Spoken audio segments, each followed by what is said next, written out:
భోజనం చేతిరిగాని రండి. అక్కర్లేదు. నా మీద కోపంతో భోజనం మానేస్తారా? ఏ దానికి కూడా నీ పర్మిషన్ తీసుకోవాలా?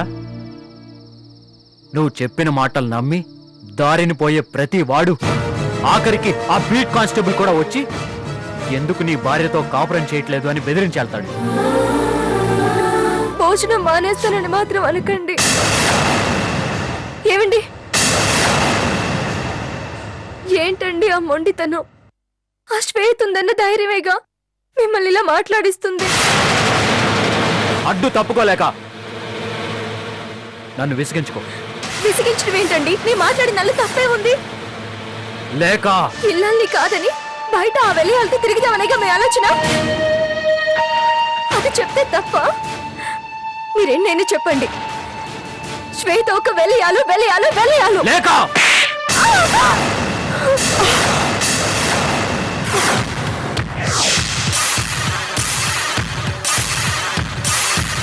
ఏంటిది? ఇలాంటి పిడకలు వచ్చింది. అక్కడ లేక శ్రీరామ్ బానే ఉన్నారు కదా? ఏంట్రా ఈ శ్రీరామ్ గారు బయటకు వస్తాడంటావా? మనకింత ప్లాన్ చెప్పిన వాళ్ళు అతన్ని బయటికి పంపడానికి ఏదో ప్లాన్ వేసే ఉంటారు. మనం వెయిట్ చేయడం మంచిది.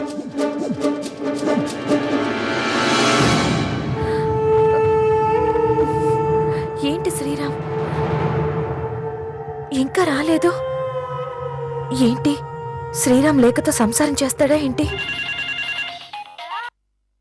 ఆ శ్వేత, శ్రీరామ్ నిన్నటి నుంచి ఎక్కడికి వెళ్ళిపోయావు శ్రీరామ్?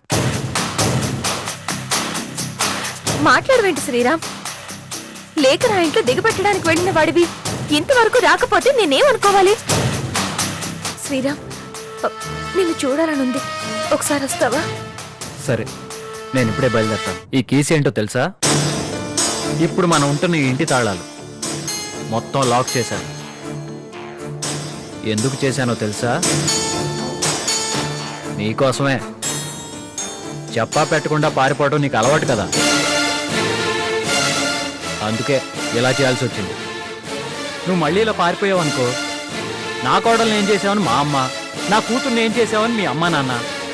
ఏం చేసావు బై నీ పెళ్ళాన్ని నా సిఐ గాడు?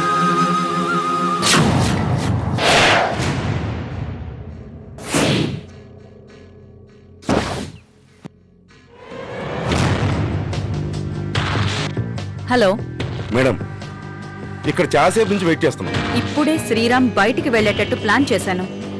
అట్ ఎనీ మూమెంట్ అతను బయలుదేరొచ్చు. మీరు జాగ్రత్తగా ఉండండి. అలాగే మేడం. శ్రీరామ్ మా ఇంట్లోంచి బయలుదేరితే ఆ లేఖ పీడ శాశ్వతంగా విరగడవుతుంది. ఏమండి, ఒక్క నిమిషం. నాకు తెలుసండి మీకు నా మాట వినడం కూడా ఇష్టం లేదని చివరిసారిగా మీతో ఒక విషయం చెప్పాలని ఆరాట పడుతున్నాను. చనిపోయే ముందు మరణ వాంగ్మూలం ఇస్తే ఎలా నమ్ముతారో మీరు నా మాట అలాగే నమ్మాలి. ఎందుకంటే ఈ రోజుతో మన మధ్య బంధం తెగిపోబోతుంది. తాళి కట్టిన తర్వాత తన భర్త మనసులో వేరే ఎవరో ఉన్నారని తెలిస్తే ఏ భార్య తట్టుకోలేదండి.